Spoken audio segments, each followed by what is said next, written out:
प्रेक्षकांनो, मालिका जबरदस्त अशा वळणावर आलेली आहे आणि ऋषीने दिलेल्या वचनाप्रमाणे त्याने कमळीला प्रत्येक संकटावर मात देण्यासाठी तिची साथ दिलेली आहे आणि इथून पुढे सुद्धा येणाऱ्या प्रत्येक संकटावर मात देण्यासाठी ऋषी कायम कमळीच्या सोबत असणार आहे असं आता मैत्रीतलं वचन ऋषीने कमळीला दिलेलं त्याने पूर्णपणे निभावलेलं सुद्धा आहे। आता कमळीच्या आयुष्यातलं ऍडमिशनचं टेन्शन मात्र संपलेलं आहे आणि त्या संकटावर मात करून आता ते दोघे जण तिथे चहा पीत बसलेले असतात आणि चहा पिता पिता छान मस्त अशा गप्पा ते दोघे जण मारत असतात। आणि ऋषीच्या मनामध्ये जरी फिलिंग्स असल्या तरी कमळीला मात्र तसं काही वाटत नसतं। कमळीच्या मनात मात्र ऋषीविषयी फक्त मैत्रीचीच भावना असते आणि ऋषी कमळीला म्हणत असतो की कमळी, तू मला ऋषी सर वगैरे नको म्हणत जाऊ, कारण मी तुझा सर राहिलेलो नाहीये आता आणि तू विसरलीस का आपल्यामध्ये मैत्री झाली आहे, मी तुझा मित्र आहे, त्यामुळे मला ऋषी सर वगैरे म्हणायचं नाही किंवा मग तुम्हाला काहीच म्हणायचं नाही, असा आवाजच द्यायचा नाही, असं ऋषी आता कमळीला म्हणत असतो। कमळीला मात्र प्रश्न पडलेला असतो की आता ऋषी सरांना नेमकं काय म्हणायचं आणि ऋषी म्हणतो की मला ऋषी म्हणून हाक मारायची। कमळीला मात्र लाजच वाटत असते ऋषी म्हणण्यासाठी आणि असं म्हणल्यानंतर ती थोडीशी लाजते सुद्धा। आता ह्या दोघांचं हे सगळं बोलणं अनिका आणि कामिनी गाडीत बसून ऐकत असतात आणि कामिनी म्हणत असते की या लैला मजनूच्या नात्यात फूटच पाडली पाहिजे, या दोघांना नाहीसं केलं पाहिजे असं आता कामिनी म्हणत असते आणि कामिनी खूपच मोठा काहीतरी डाव खेळणार असते। अनिका सुद्धा खूप संतापलेली असते त्या दोघांना पाहून, पण ते दोघं जण खूपच खुश असतात बरं का मित्रांनो। व्हिडिओ शेवटपर्यंत नक्की पहा, कारण खूपच इंटरेस्टिंग झाला आहे आजचा एपिसोड। आता इकडे ऋषीच्या घरी अन्नपूर्णा आजी आलेले असतात आणि अन्नपूर्णा आजी ऋषीला हात जोडून माफी मागत असतात, कारण त्यांना असं वाटत असतं की कमळीसोबत ऋषीचं नातं जोडून त्यांनी खूप मोठी चूक केली आहे आणि त्यांना असं वाटत असतं की ती चूक आता त्यांनी सुधारली पाहिजे आणि ऋषीला म्हणत असतात की मी काय करायला पाहिजे म्हणजे मला माफी मिळेल। पण आता ऋषीला तसं काहीच वाटत नसतं आणि ऋषी म्हणतो की तसं काही नाही आजी आणि तुम्ही माझी माफी सुद्धा मागू नका। पण अन्नपूर्णा आजी सुद्धा त्यांना ऋषीला तसंच हात जोडून म्हणत असतात की नाही, मला माफ कर ऋषी आणि मी काय केलं पाहिजे असं सांगितल्यानंतर आता ऋषीने एक अट घातलेली असते आणि ऋषीने सांगितलेलं असतं की जर तुम्हाला माझी माफीच मागायची आहे तर माझ्यासाठी एक गोष्ट करा। आणि त्याने आता एकच भन्नाट अशी आयडिया कमळीसाठी निवडून काढलेली असते, तिला फीस माफ करण्यासाठी। आणि ऋषीने म्हणलेलं असतं की पुढच्या वर्षी ज्या विद्यार्थ्याला कॉलेजमध्ये सर्वात जास्त मार्क पडतील आणि नंबर 1 वर येईल त्या विद्यार्थ्याला पुढच्या वर्षीचं कॉलेज पूर्णपणे फ्री असेल, त्याचं कॉलेज संपेपर्यंत सगळं शिक्षण फ्री असेल असं आता ऋषीने ही अट घातल्यानंतर अन्नपूर्णाला ही मान्य झाली आहे। आणि नयनतारा सुद्धा म्हणत असते, तिला तर खूपच आनंद झालेला असतो आणि नयनतारा म्हणत असते की ऋषी, तू त्या कॉलेजमध्ये नसताना सुद्धा कॉलेजचा त्या विद्यार्थ्यांचा किती विचार करतोस। आणि अन्नपूर्णा आजी सुद्धा खूपच इम्प्रेस झालेले असतात आणि त्या म्हणत असतात की ऋषी, तुला कायम कॉलेजच्या हिताचाच विचार केलेला आहेस आणि विद्यार्थ्यांच्या हिताचाच विचार केलेला आहेस। आता ऋषीची अट मान्य केल्यानंतर अन्नपूर्णा आजी घरी गेलेले असतात आणि इकडे त्या देवीसमोर अन्नपूर्णा आजी आणि आजोबा पाया पडत असतात आणि तेवढ्यातच ते राजन सुद्धा आलेला असतो आणि पाया पडताना अन्नपूर्णा आजी म्हणत असतात की खूप वर्षापासून मी जे स्वप्न पाहिलं ते स्वप्नच राहिलं, माझ्या मोठ्या नातीचा स्वप्नाचा विसर मला पडू दे देवा आणि आता यापुढे मी मोठ्या नातीचा विचार सुद्धा करणार नाही, मी तिला माझ्या आयुष्यातून या घरातून हाकलून दिले आणि ती माझी मोठी नात नाहीये, यापुढे मी माझ्या मोठ्या नातीचा विचार सुद्धा करणार नाही, असं कोणी असेल या जगात असं सुद्धा मी कधी वाटू देणार नाही असं म्हणत असतात। आणि आता आजोबांना आणि राजनला हे ऐकल्यानंतर खूप वाईट वाटत असतं, पण ते काही नाहीत करू शकत आणि आजोबांना तर सगळं माहिती असतं पण ते सांगू सुद्धा शकत नाहीत। आता अन्नपूर्णा आजी आजोबांना घेऊन तिथून जात असतात, राजन बोलण्याचा प्रयत्न करत असतो पण त्या राजनला काहीच बोलत नसतात, रिस्पॉन्डच करत नसतात। आता आजोबांना तिथून घेऊन जाताना तेवढ्यातच तिथे कामिनी आलेली असते आणि कामिनी अन्नपूर्णा आजीला म्हणत असते की थांब वहिनी, मला तुझ्या सोबत काहीतरी महत्वाचं बोलायचंय। आता अन्नपूर्णा आजीला असं वाटत असतं की साखरपुड्याच्या दिवशी ज्या गोष्टी झाल्या त्याबद्दलच कामिनीला तिच्यासोबत बोलायचंय, पण कामिनीला मात्र वेगळाच डाव खेळायचा असतो आणि अन्नपूर्णाला आता कामिनी म्हणते की मला त्याबद्दल नाही बोलायचे, तर त्याच्यापेक्षा सुद्धा पुढची गोष्ट बोलायची आहे। आणि आता कामिनीने सगळी प्रॉपर्टी अनिकाच्या नावावर करायची एक भन्नाट आयडिया सुचवलेली असते अन्नपूर्णाला आणि अन्नपूर्णाला आता कामिनी म्हणत असते की तू जी अट ठेवली आहे ना, तुझी गोष्ट अशी डिस्ट्रीब्यूट करून ठेवली आहे की तुझ्या प्रॉपर्टीचा 50% भाग तुझ्या 2 नातींना जाईल, म्हणूनच असे कोणी पण रस्त्यावरचे भिकारी येऊन बसतात आणि घरामध्ये शिरकाव करण्याचा प्रयत्न करतायत आणि तू जर ते बंद करायचं असेल तुला तर ते 50% प्रॉपर्टीचा वाटा आहे तो सुद्धा तुला अनिकाच्या नावावर करावा लागेल, आणि तरच हे सगळं बंद होईल. नाहीतर आज ती कमळी इथून गेली, पण उद्या कोणीतरी नवीनच इथे येऊन बसेल तो 50% तुझ्या प्रॉपर्टीचा वाटा घेण्यासाठी. आता अन्नपूर्णाला हे पटलेलं असतं आणि कामिनी म्हणत असते की याच्यावर फक्त एकच उपाय आहे, आणि ते म्हणजे की सगळी 100% प्रॉपर्टी अनिकाच्या नावावर करायची. पण आता अन्नपूर्णा आजी सुद्धा खूपच हुशार असते बरं का मित्रांनो. अन्नपूर्णा आजीने सांगितलेलं असतं की ठीक आहे, मला तुझं म्हणणं पटते आणि तुझी गोष्ट बरोबर पण आहे, आणि त्यामुळेच आता मी सगळी प्रॉपर्टी अनिकाच्या नावावर करायला तयार सुद्धा आहे. आणि अनिका तर खूपच खुश झालेली असते आणि रागिनी सुद्धा. आणि आता रागिनीने अनिकाला खुणवलेलं असतं आणि अन्नपूर्णाला जाऊन भेट असं सांगितलेलं असतं. आता तिकडे अनिका भेटायला तर गेलेली असते, पण अन्नपूर्णा आजीने एक अशी जबरदस्त अशी अट ठेवलेली असते. अन्नपूर्णा आजी म्हणत असते, ठीक आहे, मी सगळी प्रॉपर्टी अनिकाच्या नावावर करायला तयार आहे, पण माझी एक अट आहे. आणि आता ती अट अन्नपूर्णा आजीने सांगितलेली असते. ती म्हणते, जर का अनिकाला सगळी प्रॉपर्टी तिच्या नावावर करायची असेल तर मला असं नाही वाटत की तिच्यामध्ये आत्ताच सगळं प्रॉपर्टी वगैरे सांभाळण्याची मॅच्युरिटी आहे, आणि जर का तिला सगळी प्रॉपर्टी तिच्या नावावर पाहिजे असेल तर तिला कॉलेजमध्ये 1 नंबर यावा लागेल आणि तिची मॅच्युरिटी सिद्ध करून दाखवावी लागेल. असं म्हणल्यानंतर आता अनिकाने ते मान्य केलेलं असतं. तिला थोडासा डाऊटच असतो की आपण पहिले येऊ का नाही म्हणून, कारण ती पाससुद्धा कशी बशी होत असते आणि पेपर फोडून तिला कामिनी प्रत्येक वर्षीच पेपर देत असते आणि त्यामुळेच ती पाससुद्धा होत असते. आता यावर्षी तर तिला फक्त पास नाही व्हायचंय, तर तिला नंबरात यायचंय, आणि ते थोडंसं तिला अवघड वाटत असतं. पण कामिनी खूप खुश असते, कारण कामिनीला माहिती असतं की आपण काही करून अनिकाला 1 नंबरवर आणू शकतो म्हणून. आता इकडे ऋषीने ऑफिस जॉईन केलेलं असतं. इकडे इनामदाराच्या ऑफिसमध्ये नयनतारा, ऋषी, सायबा आणि ऑफिसचे सगळे मेंबर आणि ऋषीचा भाऊ सुद्धा तिथे असतो. आणि सगळे एम्प्लॉई आता ऋषीचं ऑफिसमध्ये स्वागत करण्यासाठी थांबलेले असतात. आणि त्यातल्या एक एम्प्लॉईने बुके हातात घेऊन ऋषीचं स्वागत करायलेली असते. आणि तेवढ्यातच तिकडून आवाज येतो की थांबा, आणि तो आवाज सायबाचा असतो. आता सायबा तिथे आलेला असतो आणि तो म्हणतो, पहिलं स्वागत तर माझ्याच हातून व्हायला पाहिजे, माझ्या मित्राचं. आणि साहेबाने त्याचं स्वागत वगैरे केलेलं असतं. सगळ्याच एम्प्लॉईला खूप छान वाटत असतं, कारण ऋषी ऑफिस जॉईन केलेलं असतो आणि सगळ्यांना असं वाटत असतं की ऋषीने आता ऑफिस जॉईन केलंय तर आपला दिवस भन्नाटच जाणार. आणि आपल्यासाठी ही खूप छान गोष्ट आहे, कारण जेव्हा ऋषीचा भाऊ म्हणजेच रोहित तिथे ऑफिसमध्ये असतो त्यावेळेस सगळ्या गोष्टी त्यांना बर्डन असं वाटत असतात आणि त्यांना ऑफिसला यायला सुद्धा नको नको झालेलं असतं. आता ऋषी आल्यानंतर सगळेजण खूप खुश असतात.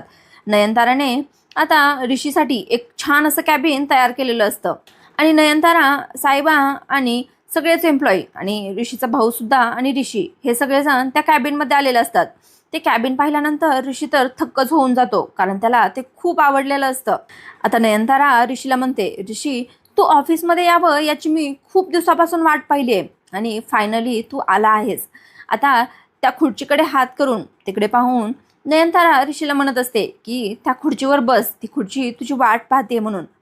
ऋषी तिथं खुर्चीपाशी गेलेला असतो, पण तेवढ्यातच तो म्हणतोय नाही. आता मात्र सगळेजण थोडेसे कॉन्शियस झालेले असतात आणि ऋषी नाही म्हणतो आणि थोडासा सस्पेन्स ठेवत त्याच्यानंतर नयनताराच्या पाया पडतो. सगळेजण नंतर रिलॅक्स होतात आणि नयनताराच्या पाया पडल्यानंतर नयनतारा म्हणते, मला खूप गर्व आहे तुझ्यावर ऋषी.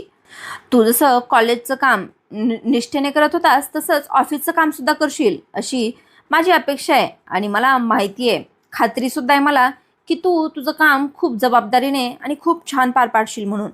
त्यानंतर नयनताराने ऋषीसाठी खुर्ची सरकावलेली असते आणि त्याच्यावर आता ऋषी बसलेला असतो. नयनताराने साहेबाला सांगितलेलं असतं, साहेबाला आणि तिथल्या एका एम्प्लॉईला सांगितलेलं असतं की मेहतांची जी फाईल आहे ती आता ऋषीला सांगा आणि त्याची सगळे प्रोजेक्टबद्दल सगळी माहिती ऋषीला द्या असं आता तिने सांगितलेलं असतं. आता तेवढ्यातच रोहन म्हणत असतो की हो, मी त्याच्यावर अगोदर काम केलंय, पण आता तू ऋषीला देणार आहेस तर ठीक आहे मग. आता हे मात्र रोहनला काही आवडलेलं नसतं. इकडे कमळी कॉलेजमध्ये आलेली असते. कमळी आणि इंगी सोबतच आलेले असतात आणि त्या काहीतरी बोलत बोलत येत असतात.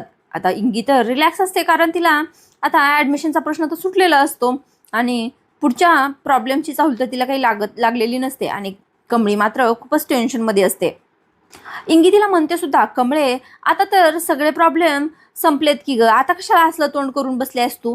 पण कमळी म्हणते आहे की असं किती दिवस चालणार इंगे, आपल्याला असं करून नाही चालणार. कालच्यासारखं जेव्हा ताण लागल तेव्हा हिर खांदायची असं किती दिवस चालणार. आपल्याला शिक्षणाबरोबरच पैसे सुद्धा कमवायला हवेत. ह्या हे सगळं बोलणं सुरूच असतं. तेवढ्यातच इथे बंड्या आलेला असतो आणि बंड्या ह्या दोघींचं सगळं बोलणं ऐकत असतो आणि तेवढ्यातच तो म्हणतोय, मग संपला की विषय, आपल्याकडे आहे की ह्या प्रॉब्लेमचं सोल्युशन. असं म्हणून आता बंड्याने या प्रॉब्लेमवर सोल्युशन सांगितलेलं असतं आणि बंड्याने थेट आता कमळीला आणि इंगीला त्यांच्या कॉलेजच्या कॅन्टीनच्या काकांकडे घेऊन गेलेला असतो आणि बंड्याने त्या काकांना सांगितलेलं असतं की ह्या दोघींना काम हवंय म्हणून आणि तेही पार्ट टाइम.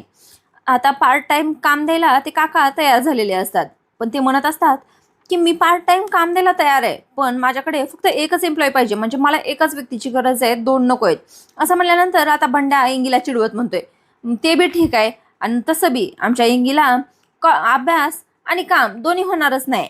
इंगी मात्र चिडलेली असते आणि ती म्हणत असते, ए बंड्या, तसलं काय बी म्हणायचं नाही बरं का.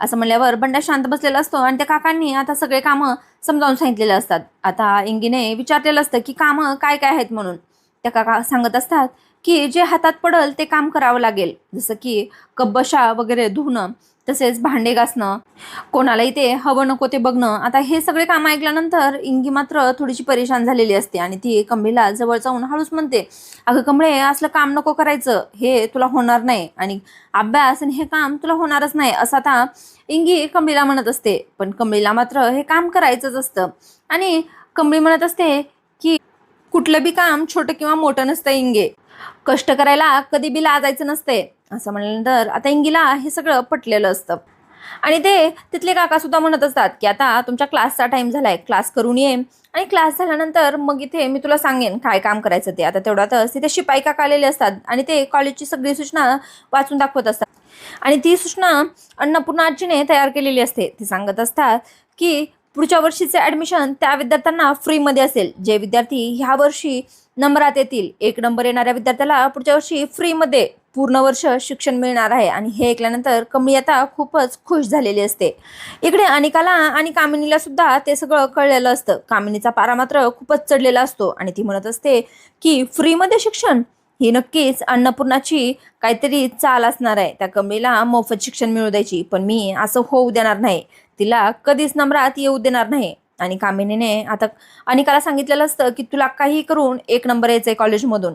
आणि अनिका म्हणत असते, पण ठीक आहे, प्रत्येक वर्षी तर मला पेपर लवकर 1 दिवस अगोदर मिळतात, त्यामुळे मी कशीबशी पास तरी होते, पण आता नंबरात यायचं तर अवघडच आहे, फर्स्ट नंबर मी कशी आणणार आजी, असं म्हणत असते.